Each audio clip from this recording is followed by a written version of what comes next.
you never had control. And no one told you that. We live in a world where faith is worshipped as virtue.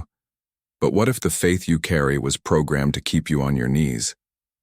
Since childhood, you were told that doubt was sin, that questioning was rebellion, and that blind obedience was the path to salvation. But ask yourself, who benefits when you believe without thinking? Faith, that sacred word, has been weaponized, not to free, but to shape, to silence, to control. Silence. Breathe. How many decisions in your life have been made out of fear of displeasing God? How many times have you felt guilt for desiring something outside the doctrine? Guilt is a cage. Blind faith is the chain. The hidden side of faith isn't in ancient texts. It's in how you were taught to read them. They didn't tell you that you were made in the image of the Creator. They told you that you were dust, dirty, unworthy, and without them, the intermediaries, you'd never reach salvation. That's not faith. That's spiritual engineering. When spirituality becomes a system, it no longer connects. It conditions. It teaches you that obedience equals growth, that sacrifice equals light. But who profits from your sacrifice? Breathe again. Have you ever asked yourself if your faith is truly yours? Or was it inherited, imposed, embedded like a hidden code, scripting your fears, your choices, your limits? The greatest trick of control isn't fear.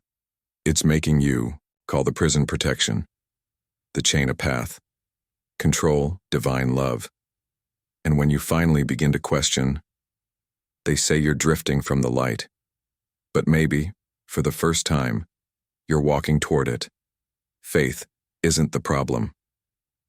Manipulation is. True faith liberates, it questions, it heals. Manipulated faith demands silence, guilt, and submission. So what about you? Will you keep repeating codes written by men?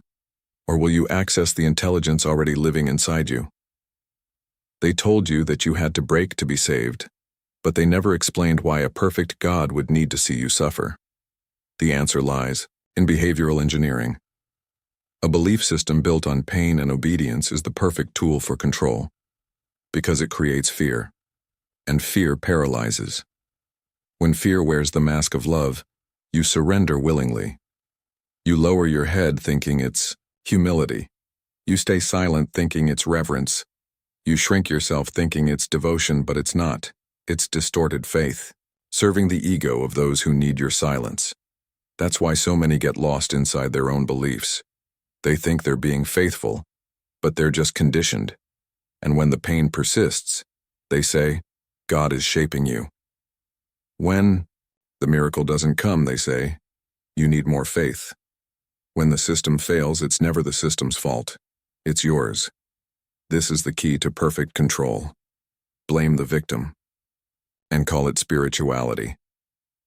The hidden side of faith is a mirror. It doesn't destroy true faith. It exposes what was done to it. They never told you that you could question, but they also didn't tell you that it was questioning that brought light into the world.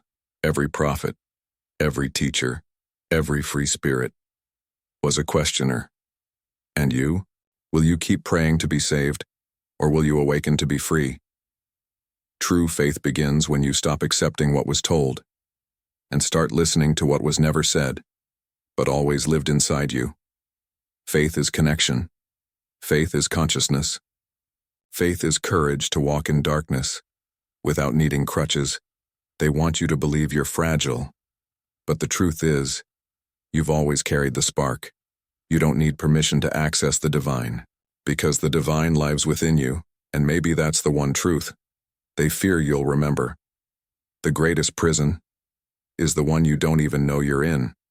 You keep praying, fasting, sacrificing, but deep inside something screams, whispers, struggles, as if a part of your soul still remembers what freedom feels like, even if the whole world tried to convince you otherwise.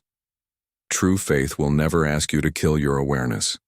It will never demand that you bow to rules that erase your essence. It will confront you, yes, but never erase you.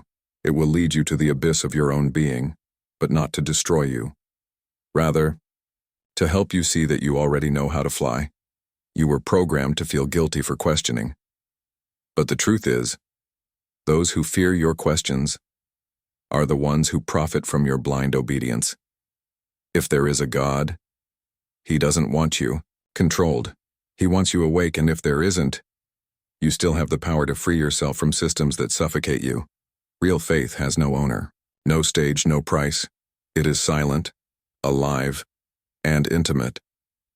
It exists in the space between fear and courage, between pain and clarity, and in that space, you are the one who chooses what to believe.